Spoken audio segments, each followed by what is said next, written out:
a Wire podcast. Music. Drugs. Laughter. Lyrics.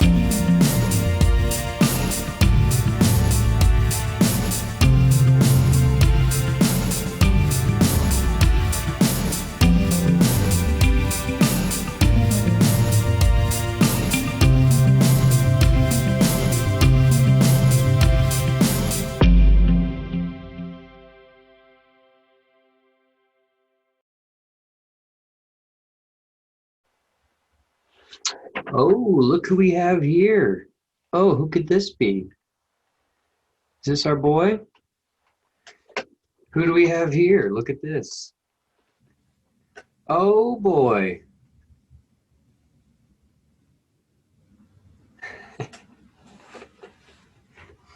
Are we live? Live? No, this is coming out in like 5 weeks.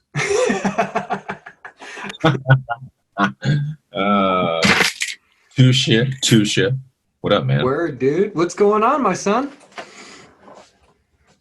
How's that lighting, dude? That's kind of weird. I should move this. You know what I should do? Should do one of these.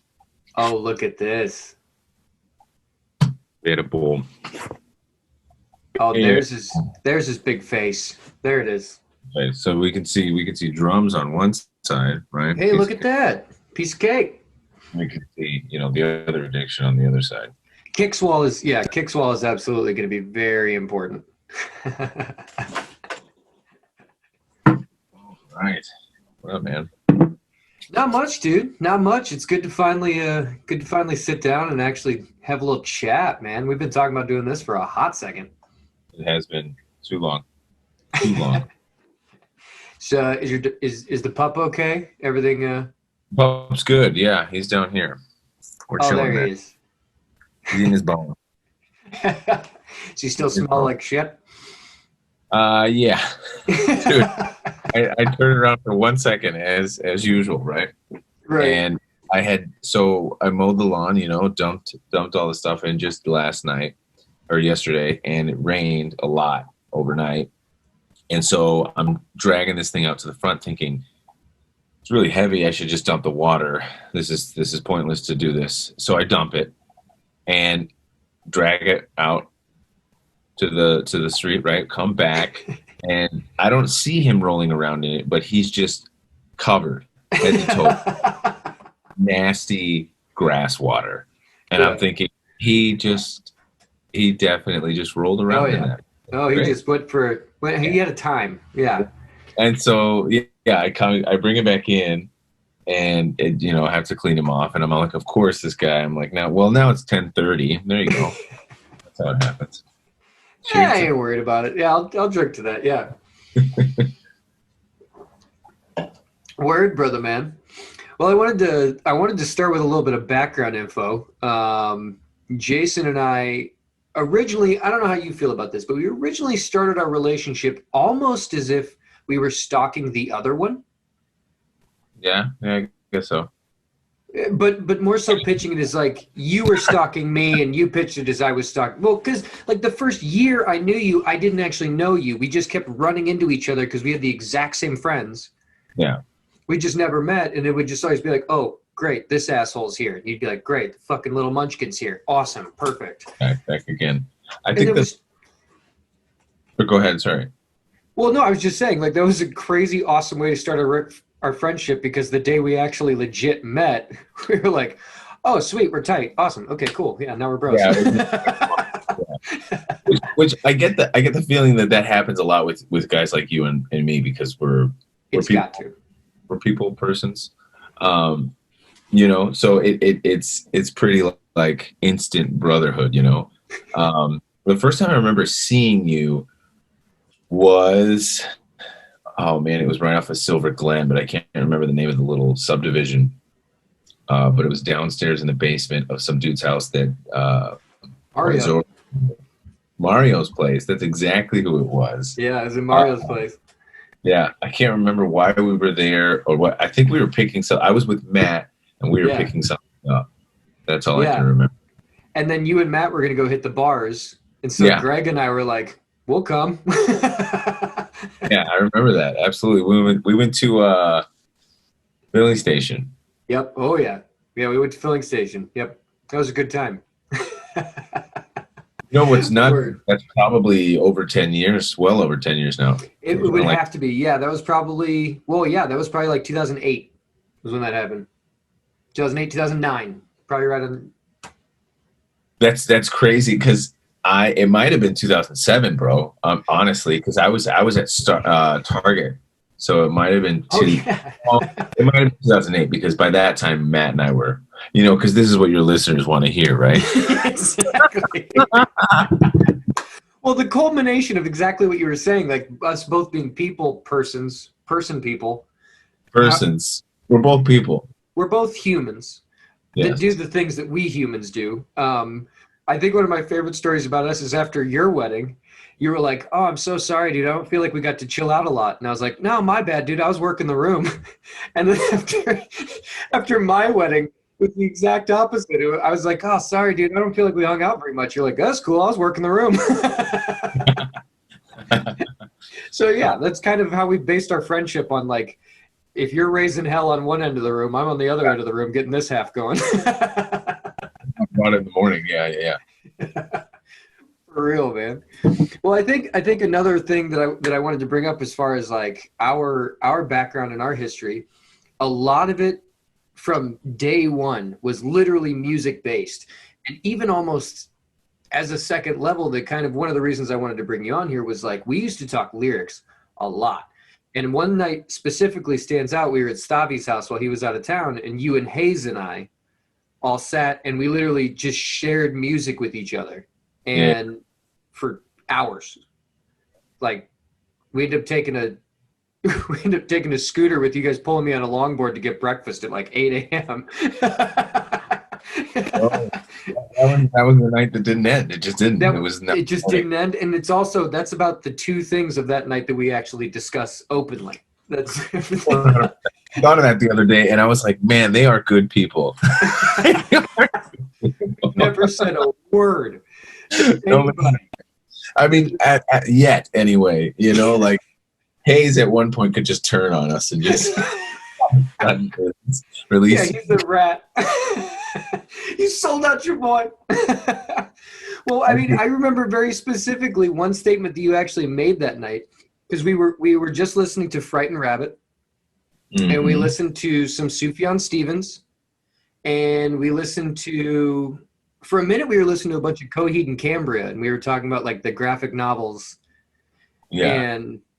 But one line I specifically remember you making was we were talking about Sigur Rós. And because we got in this big, in-depth, deep lyrics conversation, you were like, yeah, I don't even know what they're saying, and half the time they don't even name their songs. So, like, what's the fucking point of any of this? Why are we talking about lyrics? Exactly. Yeah. And that's one of the reasons I wanted to bring you on, too, because, like, we'll get to it later on when we start talking about Biko, but your brother is a very lyric-minded man. Yeah. And so being in a music project like that, and I wanted to ask you, because I wanted to also give you a second to like actually kind of go through, because one of the things I want to touch on for a minute is just being a gigging musician in general. And I wanted to get your take on like different bands that you've been in, that like ones that are more lyric driven versus a band that is much more just music driven. And I don't mean to say it like that. I just mean the differentiation of the two. You know what I mean? Sure. Absolutely. I mean, honestly, I think if you're a gigging band, you're a musician that's just getting shows for the money. I mean, you're playing 3 to 4 hour shows. Right. A 2 hour show is a great night. Like, oh man, this is gonna be super simple, in and out. But when you look at like the set list, it's really just covers. You know what I mean? It's sure you can choose covers that are like maybe more that might have some more depth lyrically, but at the end of the day, you're just playing covers. You know what I mean? Yeah, and for the most part, you're going to play the stuff that people want to be hearing. So it's kind of like, specifically with that question, like just in general, like I feel like when you're a gigging band, you're not. I don't know, man. And it kind of, it might even seem that I'm kind of talking, some shit about a gigging band. Not at all. Not at all. But, I mean, you're talking about the nature of the beast is what you're talking about. yeah. Because at the end of the day, like that's, that it's fun. It'll scratch the itch for a musician, but a gigging band is never going to fulfill. Any musician knows like the passion to write music, to create new things drives you more than just wanting to play songs and be on stage. Right. Absolutely. You know what I mean? I think that'll, that desire will drive you to, whatever end, but it's still the same. You want to create something new. Yeah. But it's almost like that same thought process, like someone who wants to be a DJ. Like, are you going to play a DJ that plays requests, or are you going to play your own shit? Yeah. Like that's your two paths you can take. And like, maybe there is a little crossover from time to time, but like that, like, are you going to like, what kind of musician do you really strive to be? And sometimes just, whenever music is your full-time job, a lot of times you don't even have the opportunity to make the decision. You just have you have rent, you have a car payment, you have a cell phone. Like there's things you have to do to pay the bills. And that's what makes me respect a full-time musician like yourself to the utmost extent, is because you've decided that you're going, okay, I will in this area. Yeah, we're going to play a bunch of covers at this bar tonight. It is what it is. And you set that aside and you're able to compartmentalize, because how rewarding those other times are with a Biko or like any of the other projects that you've been a part of, where it's not a gigging, band. Exactly. Yeah. So, because how many projects? Go ahead.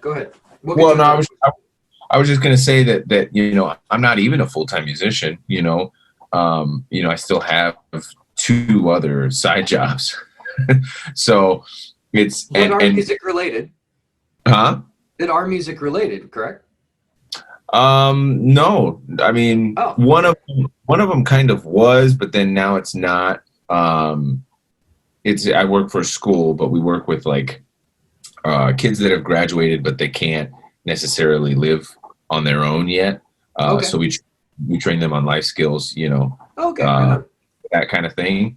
But I had originally gone into the school with the idea that I was going to kind of maintain the studio program, and it was like the privilege to go and write songs and just even hang around and play some music for a while, whatever it is. Exactly. But it was fun. Yeah, no, for sure. That's definitely what I went there for. But anyway, I feel like to really go full-time musician, there's no choice. Like you have to then play music in whatever medium that is being most sold or consumed in the market. You have to. So like and then that's what, like, today, in today's day and age, that's really mostly what it is the mentality has switched from being in a band and loving this passion project and really pushing it as like this this almost, it's like being in a relationship, right? Everything you do and think about. Yeah, exactly. Like it's like just nonstop that thing, but it's switched from that to, I'm a musician who can do studio sessions, who can do live stuff, who you can call and I can play a show at the last minute. I can find other musicians to fill any last minute gigs, blah blah blah. And so it's like you have to do that if you're going to be full time. You know what I mean? Yeah, exactly. That's I help out with that a lot, but I definitely don't. Like in terms of full time, like, yeah, man. I mean, with 2 other jobs, it's just hard. It's hard to find that. For sure. So like and for example, I don't even play any gigging stuff anymore. I don't do a lot of 4-hour shows where we're playing through to top 40 kind of stuff. Yeah, exactly. Yeah. Now, I mean, it's funny that you say that about like being a fill-in musician, because the other night when we were talking, you actually had one of those nights where you were offered to play drums, and you called me, or no, you left me a voice message in Texas. You're like, sorry, bro, I got to make money. I was like, make that fucking money. You kidding me right now? Yeah, go play drums. That's so funny too, because but exactly, you know, because and then again, I can never turn it down. Like I'm not like, again, you know, this is the band that last year I had just stepped away from and was like, hey guys, you know, you're booking a lot of gigs and it's really cool, but I just can't keep up. So Right. See you. So, and it was obviously a good exit, and no bad blood, nothing like that. Well, because obviously Colin is in that band, you know, Yeah. and we'll get into that. But anyway, so, you know, so I, you know, you guys are doing too much. I can't really be there for that. But then, you know, if they're going to offer me stuff just randomly, I'm like, well, you know, I'd love you and I'd like to do a podcast. But, No, dude, I was loving it. I wasn't even gonna bust your balls over that. That was good times. If anything, my wife wasn't pissed because we didn't rush home from dinner. there you go. That's Word. awesome. Well, I mean, so I'd actually prefer to get into it sooner than later, and that's absolutely one of your passion projects that you have going, which is Tunes for a Minute. Mm. And I absolutely wanted to get into this because this is another one from its very get-go.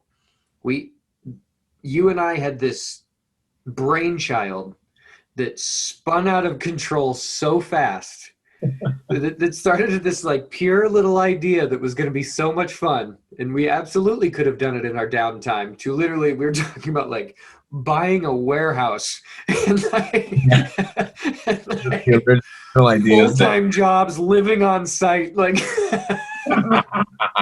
it's like 2 months.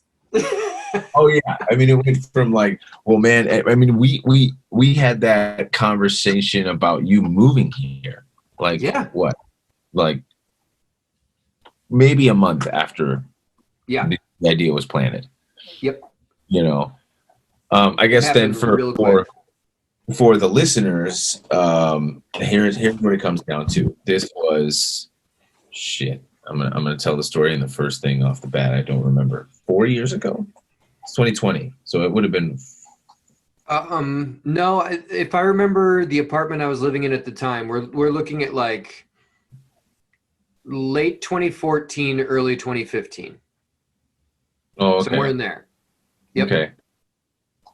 Okay, so that makes sense. So then, anyway, so I was recently married, had been out of the music game for at that time probably 4 years, 3-4 years, and so called Jake one night. Actually, no, I remember where it started. I was in my bed. It was late at night, and I just started getting all these ideas about what a band is, what the end goal for someone that starts a band is, like what are you getting to, Right. and what's the point, where's that fulfillment, where's that satisfaction, like, right, what are you doing it for? So I was asking these kinds of questions anyway, and I started to write them down and just kind of like, you know, thought process, you know, where I was just thinking about it. So then I sent that to you, I think that night, and was just like, yo, I think where for me the initial push was like, I was disheartened with how it all had worked out, what the local music scene looked like, how it treats people, what the overall industry has done to the musician. Right. And was just kind of bitter and angry. And so that was where it started from, just mad. Yeah. Mad at the scene. And so then that conversation with you obviously led to, or that text to you led to conversations where we were both on the same page. Like, yeah, man, it sucks that the industry's like this. It sucks that there's nobody to help. And so that idea kind of stuck there for a while. And I think it was March 23rd. Actually, I could pull it up. Because you can fast forward this in post, so nobody's waiting. But I believe it was March 23rd of 2016 that I posted the first video that I was gonna start Tunes for a Minute, and I was gonna That timeline works out actually. Yeah, because we talked that whole winter basically about it and what it could be. But hold up, because now I want to know. Now I want to know. There it is. March 24th, 2017. Ooh. So we were a year off. We were a year off. Whatever, and everybody's got a year, right? So it would have been. So then you and I had been talking about this, like I said, then 4 years ago. It was 4 years ago, end of 2016 when we started talking about it. Anyway, so March 24th, 2017, I posted a video that said, I had seen a great value in Instagram and I wanted to make that a local thing. So Instagram at the time was very innocent. This was right as they did the 1 minute video thing. Like Instagram, and that was kind of the turning point, like where Instagram started getting worse, but whatever. Before stories. Exactly. Yep. And so I had realized that there was just gem, because people were like, when you just think of like niches, and how much they help, and how much like drummers on there will talk about what equipment they've got. They'll talk about how they record. They'll talk about how they play, what their inspirations are, concepts, and everything. And it's like you're getting all this really good stuff from this online platform, but you don't have any of that on a local level. So that was March 24th, 2017. That's what I posted. And the whole idea was to create that same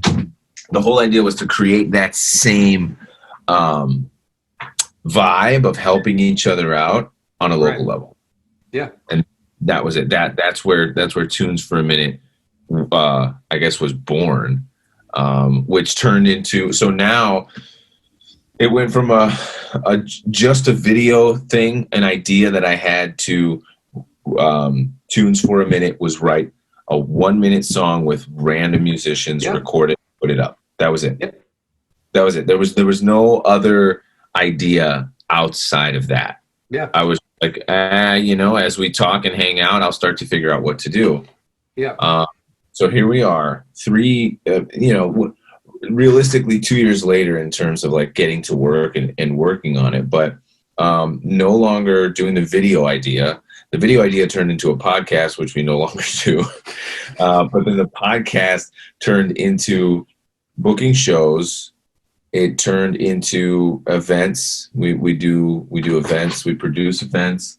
It turned into, Winston ruining everything. Come on, in or out, bro. This is the last time. He's a good pup. It turned into getting discounts at certain studios for musicians, and just now producing videos. We're working on our second video with a band, where we're shooting a whole live thing. We're doing kind of a documentary style of a 10-year anniversary for one of their albums. So, stuff like, longest answer ever, but essentially, it started with just me being angry, just being like, man, why doesn't the industry really work for musicians? And the first place that we realized that we could help was the venue to musician relationship. Yeah. That's why from podcasts we went to kind of, we don't like to call ourselves booking agents, but it's essentially what we've become. You know what I mean? Like we've got contracts with a few different bars and we provide entertainment for those places, and so it's cool to have that, but it's not really the heart of where I would like to be. I would like to be obviously creating content, being creative in that way, right? But we realized very quickly that there's a huge break in that connection there between venue and musician. they've never really gotten along. That It's was the always been, main thing that we would spend hours on the phone and over, what were we using then? We weren't using Zoom. We were using one of the other I think ones. I think we were just phone, like just straight up phone calls, bro. I mean, in the early days, yeah. And then we started doing like actual like meetings. You're right. You're right. Oh man, that was Google Hangouts for sure. Yeah, we were doing Google Hangouts and we were keeping diligent notes. We all had our own tasks every week. And Oh yeah. Gosh, dude, you're so right. and I forgot. but the entire way, everything that original idea spiraled and was at one time going to become, at its fucking core, and the core just burned hotter and hotter and hotter as everything grew around it, was literally that. It was just like, fuck what this scene has become. Like, it's so difficult out there for a local musician to have any support. Any support at all. Any kind. You're out there alone on an island. And that's even like to this day, that's a huge part of what we're doing for this podcast, is like, from day one, I was like, we are going to support local musicians, and that's the fucking end of it. Like, that's literally the end.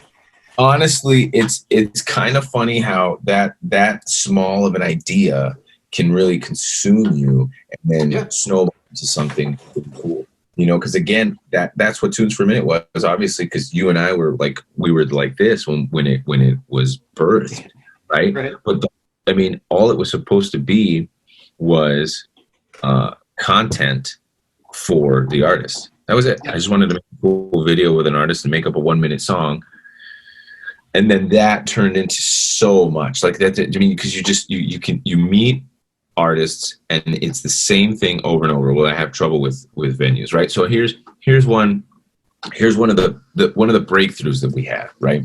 We're sitting down with a guy, and he owns two bars at the time. He's opening a third, and then he's got a connection and part ownership with a guy that runs like 3 different bars, right? So there's 5 bars on the table, and there's a 6th coming. And one of their biggest questions was not talent, not what it's gonna cost, you know, which is the first thing you would think, right? That you would assume. Good, or like the talent we're going to bring you is always going to be good, and it's going to cost you this much. They didn't even care about cost. All they wanted to know was how many people the band would bring, right? Because that's the age-old question. Here's the answer to that question, and we stumbled upon this and thought, of course, like, it's been right there in our face the whole time. You, as a business owner, you put all this work into opening your shop or your bar, your restaurant. And through all the blood, the sweat, and the tears, all the planning, everything that goes around creating a business, your staple, your foundation of marketing was the local bands you would bring in. So then you've already lost. So then, as a matter of fact, Mr. Business Owner, we don't want to play here. If you expect, out of all the money that you put into this, you poured all this money into this place, and your only go-to-market was going to be local bands, that was it? Like, well, then why would we want to play here anyway? You know, and then, so it's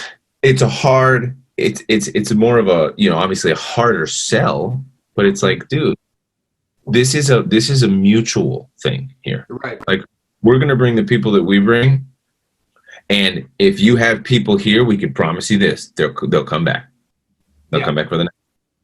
And that's it. So there's those two things combined, and I feel like that alone has given us just such a better relationship with the bar, to be like, dude, we understand that you are just like any other business in any other market in the United States, and you're just over here going, hey, come over here, spend your money with me, spend your money over here. So we will do our part in creating quality promotion. You know, we'll do our part in pitching it, you know, on multiple platforms, blah blah blah. We'll do that.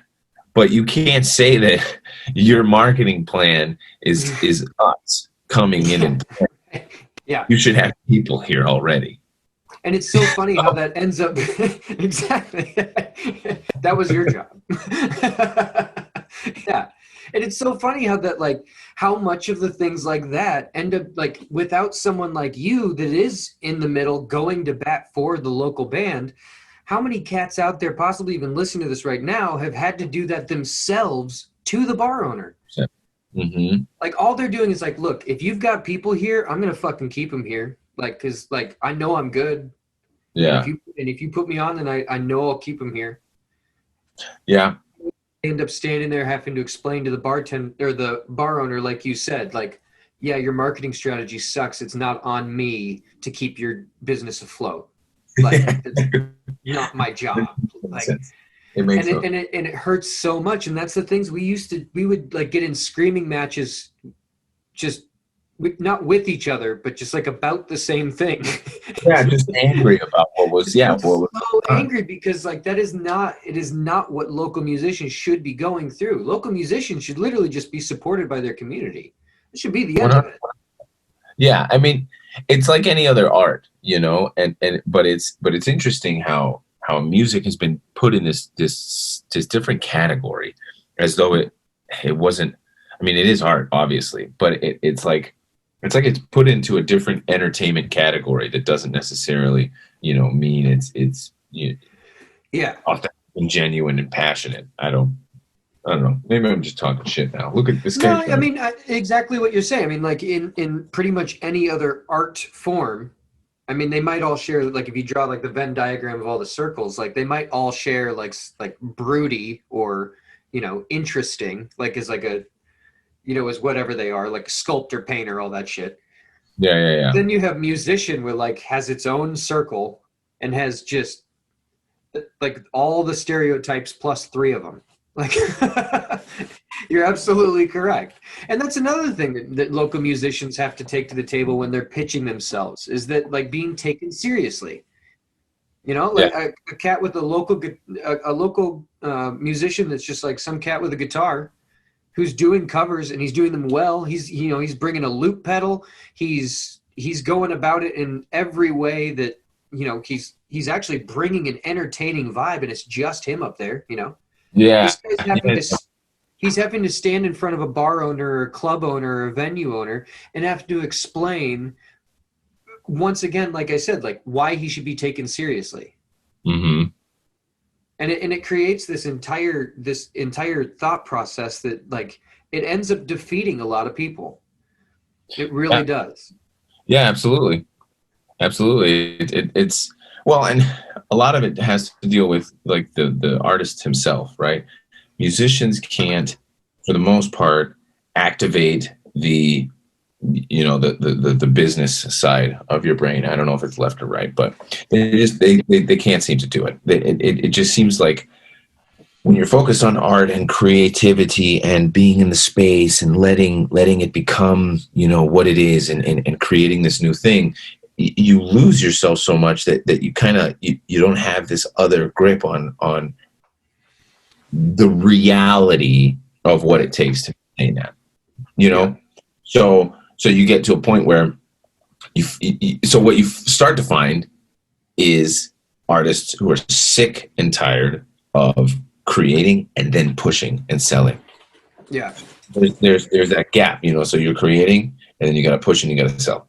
So right here in this transition, right, where artists go, oh wow, this is fun, but like we can't be in our basement the whole time. There's hundreds and thousands of artists that are traveling this path, and they hate it with everything that they are. So it's like, hey, we've been able to step in and say, forget about getting over here. Mm-hmm. We'll make it look good. We'll make it presentable. We'll write all the correct words. Right. Don't worry. Yeah.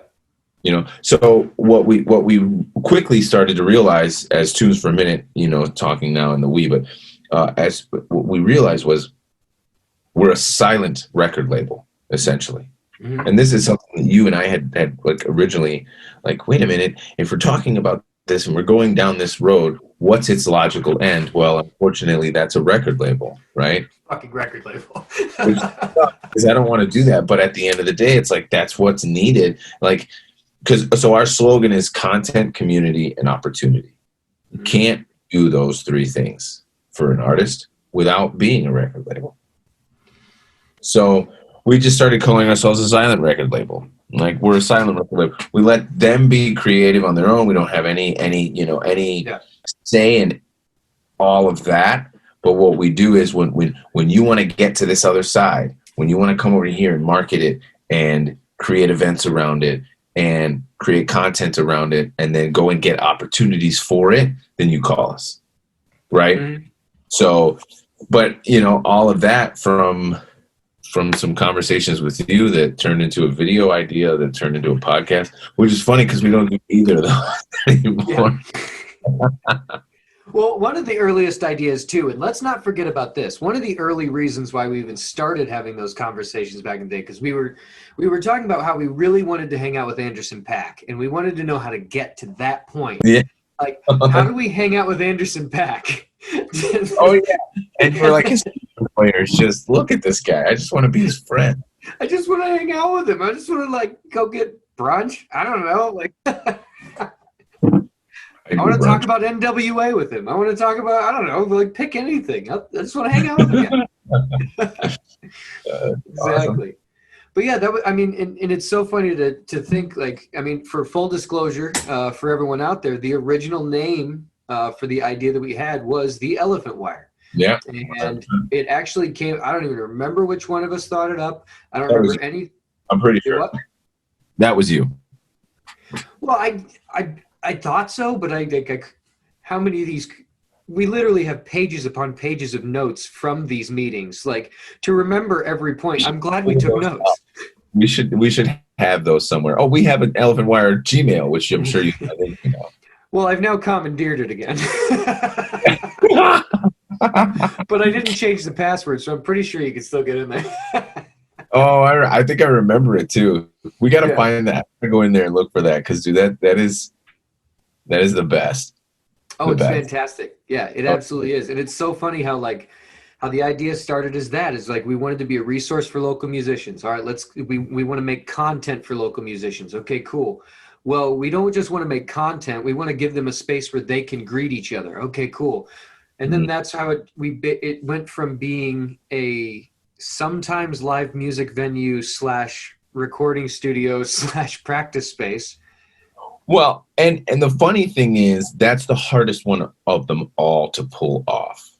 Yeah. The honestly, the second we started talking liquor license, that's whenever I think we all went. Never mind. And it's not even the liquor license. It's just the cost, the overhead, right? Because at the end of the day, you need a certain amount of people in there every single day. And I remember we talked a lot about that. So then we were going to bring in a coffee shop that would be there 7 days a week. Exactly. That would be open all the time. But, all the time. And I think from the brick and mortar conversations that we had of the idea, I think the best one was the gym for musicians. If we could pull it off somehow. But what's interesting is there was a place in Aurora. Oh my gosh, I can't remember the guy's name. But Back Third Audio or Third Fire, Back Third Audio or Third Fire. Anyway, I can't even give a proper shout out. But Aurora, we'll find him. Don't worry about it. Studio in Aurora, Illinois, and the owner had this idea of a subscription program. So the musician comes, they pay us, a monthly subscription. They get to use the space for a certain amount of hours. They just have to book it. If it's free, they can go in. They can pay for an engineer, or they can bring in their own engineer. They can use the equipment in the studio, that sort of thing. So it's a great idea, and it's along those lines of what we were talking about. But conceptually, it's great, but I feel like in practice, there's certain things that we just don't think about. So it's really what it came down to for him, I believe, was the equipment. And just the using and abusing of this, this stuff that's really not made to be commercialized. You know what I mean? You're not supposed to have hundreds of people using, compressors and interfaces and this sort of thing, so it's like that, and the microphones and just all that equipment that can just be destroyed, and then there goes all your profit. So it's like, I don't know, it's this weird place. So that's why for us, for Tunes for a Minute, it was events and venues. So focusing on events, which in turn gives us our own revenue stream. We're creating it out of nothing for artists, but then focusing on the venues and the fact that we want to repair that relationship. And so that's why it's like, okay, brick and mortar is a great idea, and the gym for musicians sounds awesome. It's but that's still like to this day. Dude, I would love to have that. Like, imagine you had a little fob. You just beep boop, walk in. You've got videographers and photographers and producers and coffee shop and a stage for photo shoot and of course, who wouldn't sign up for that? But yeah, it's like, we realized that to really build a good network, right? Self-sustaining, really. You need to first and foremost establish an artist and venue relationship that benefits both parties. So then, once things become a little more symbiotic in that way, I like that word. Yeah, you can symbiotic. Then you can start to have fun with it. Then you can turn regular everyday shows into events, and then that attracts more people. But yeah, it's been a lot of fun. It's been interesting seeing it from a company's perspective, and then seeing it from a artist perspective. But yeah, well, that's what I was going to ask you, because it's got to feel good talking to bar owners and club owners and the people that you're communicating with on behalf of these musicians. It's got to feel good sometimes to say the shit that you wanted to say, but you couldn't because you were the musician. You were the artist pitching yourself. Now you're going to bat for somebody. You can almost play Big Brother at that point. You know what I mean? Like 100%. It's got to feel good. Which is interesting because, like, with my own passion projects, I can't muster up the same drive for whatever reason, bro. It's so funny because I just talked about how artists can't get over here, right? They can't get to that that business side of the brain. And when it comes to my own music, to my own art, I can't. I'll walk into a venue to book some shows for myself, and that the confidence and the I run a company sort of mentality just is thrown out the window. I mean, I don't know what it is. It's so backwards. But anyway, when it comes to for other artists, man, I'm out there, just every day, like trying to go to the bat for them. You know what I mean? Like create that relationship. So it's a lot of talking with the artist and talking with the venue, and getting the needs from both sides. Which at the end of the day, every venue or every artist hates the fact that every venue asks them how many people they're going to bring. But if you think about it, I get it. No, the conversation needs to be presented at times. Sure. Well, yeah. Because there's no way around it. That's the only way things go, move forward. Well, and especially, I mean, yeah, absolutely. When you're talking about clubs or when you're talking about venues, that question makes a whole lot more sense. Like venues, true venues, yeah. And one of the things we used to talk about a lot too is how many venues they would do where they'd be like, "Yeah, we'll book you to play here," and then they'd be like, "The cost of 40 tickets is this much." Yeah, dude. Anything you sell beyond that. Don't get me started. How many times I ate money at shows, and I sold like $50 in merch. You know what I mean? Yeah. Yeah. And honestly, I never did a whole lot of that at the beginning of my career, to be honest. Because because it always seemed so backwards to me, and I would just get angry and be like, "That's a shit deal, bro. I'm out." It was every time. There was like Every- one time where it wasn't a shit deal for me, and like it kind of worked out. But still, like, spent the whole night like freaking out that I wasn't going to sell enough tickets, or like, the weeks leading up to it, freaking out that I wasn't going to sell enough tickets, you know. Mhm. But Yeah. yeah. But one last thing I wanted to really get into with you. I got to be honest with you. I'm drinking these THC sodas. Oh, that's awesome. Yeah, I've had about like 4 of them. They're pretty dope. I'm out in LA right now, so I went and saw my buddy Derek, and he hooked me up. THC. Oh, Yeah, they're pretty neat. Well, they're okay. They're not THC sodas; they're THC seltzers. But Seltzer. Yeah. so it's like a LaCroix that I'm getting stoned the whole time. It's pretty fantastic, really. No, one of the last things I wanted to bring up with you, and like, because we are a lyrics podcast, and just that's a big part of it. One of the projects that you are part of, and this is actually going to be our band of the week this week, is Biko, because Biko is making a comeback. Mm-hmm. And this is exciting. For anyone that doesn't know, Biko is Beautiful Collision. This is a band that Jay was in with one time with both your brothers, correct? No, No, Brandon was. Brother, it was just a friend. Yeah. Okay, Brandon was never in it. All right. No, Brandon was never in it. No. Okay. So Jay was in a band with his brother Adrian. They were in a band called Beautiful Collision for a long time together. Hiatus just announced recently that they're coming back.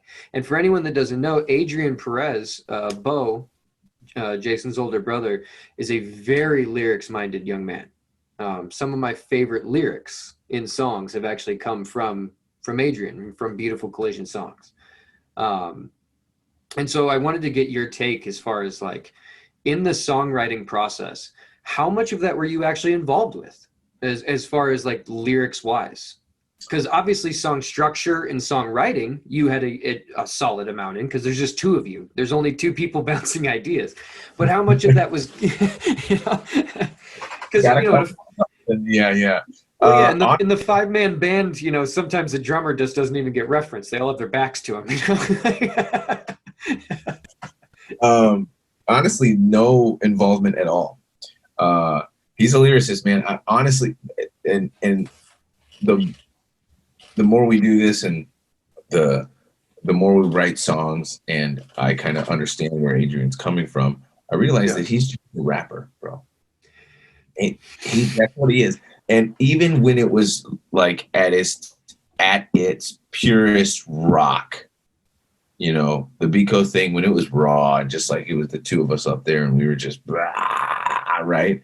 He was still pretty much just rapping, Right. And when he started showing me lyrics, I mean, you look at the amount of words that he's saying, and you're just like, dude, oh my goodness. So and this is one song, like. How many verses is that? Oh, just 2. Like, really? Yeah. Like, how long are these verses?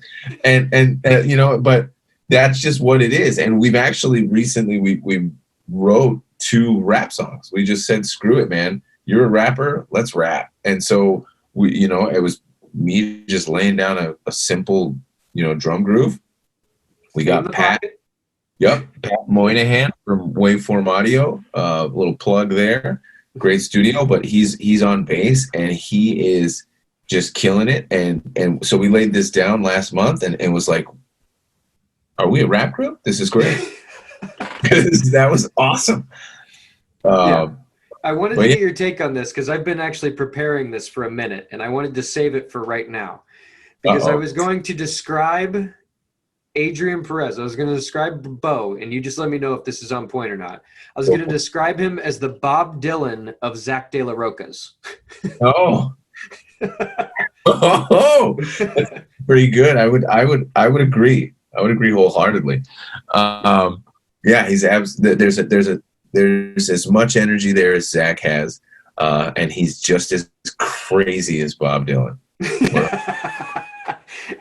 I think it's the broodiness that just sells it. Broody. He's just broody. Yeah. It's over the top. Awesome. But yeah, no, I would agree. That's Adrian for you. It's too much, man. Well, right on, brother. Well, at the same time, I mean, I would love to give you a chance to pitch Biko, like as far as, we always do our local band of the week. What's Biko all about? What is in the future for you guys? What's the plan at the moment? So I mean, Biko is all about what's going on in the room. And Love it. just vibing with people that you're playing with. And Well, like and, you were just saying, you guys have almost like, are we a rap group? Like, you're just taking it as it comes. Like Yeah. as I'm saying this, what's the plan? You guys don't have one. It's weird. Yeah. Because I was just talking about this the other day with Adrian. I'm like, dude, all day long, I spend my hours just thinking about how a band can market themselves. What's their message? What's their brand? What's their, logo gonna look like? What's their band name and all? I mean, all of it, right? You just kind of try to wrap it all in. But for my own band, I'm like, I don't care, man. Because the music satisfies me so much. Just playing it and doing it makes me I'm fulfilled. And so all the other stuff, I'm like, cool. I mean, I'm going to get it out there. Obviously, we're gonna put effort into getting it into people's hands, right? Right. But it's definitely not the same as when I approach a band with Tunes for a Minute. But anyway, yeah. So there's not really what. Go ahead. Well, no, I was just saying. I mean, you were referencing that earlier. I mean, like the way you compartmentalize the two. Yeah. And it kind of brings to mind that, like, I heard at one point, and I wish I could actually quote the person, but it was so long ago, and like it stuck with me for so long, I've almost claimed it. But like, art is supposed to be selfish. Like, that's the fucking point. It's supposed to be narcissistic. It's supposed to be selfish. It's not for anyone but you. If someone else finds joy in it, dope.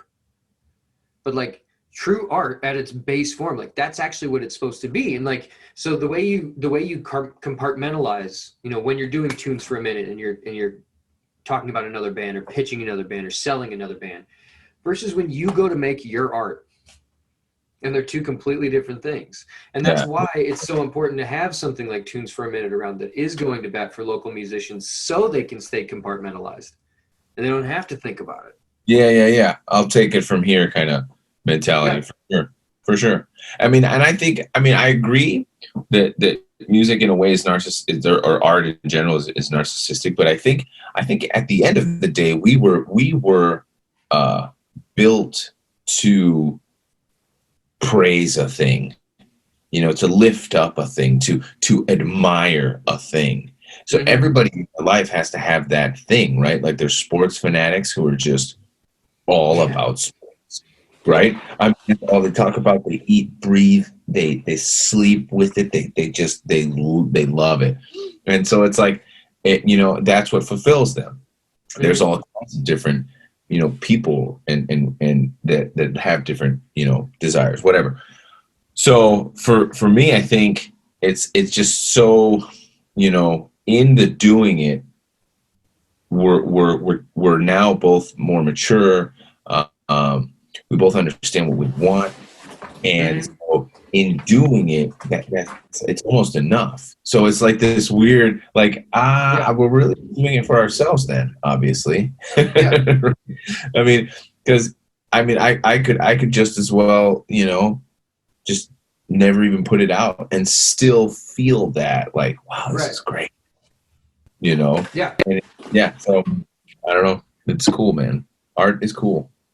It is pretty rad. It's one of my favorite things, if not basically my driving force.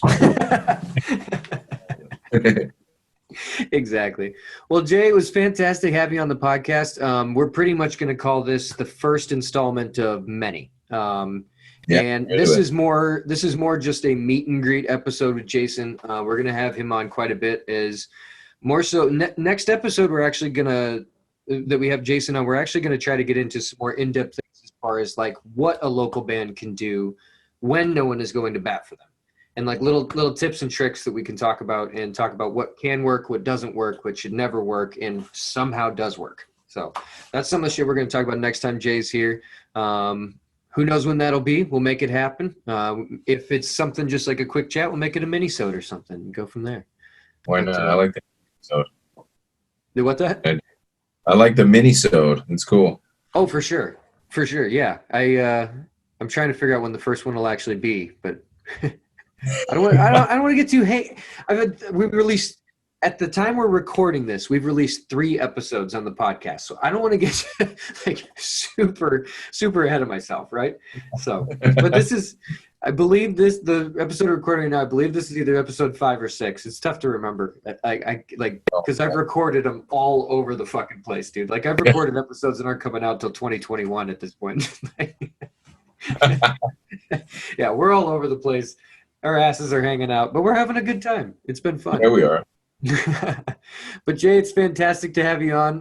Like I said, we're gonna have to have you on back on here soon, and it's been a pleasure, bud. Can't wait to speak to you soon.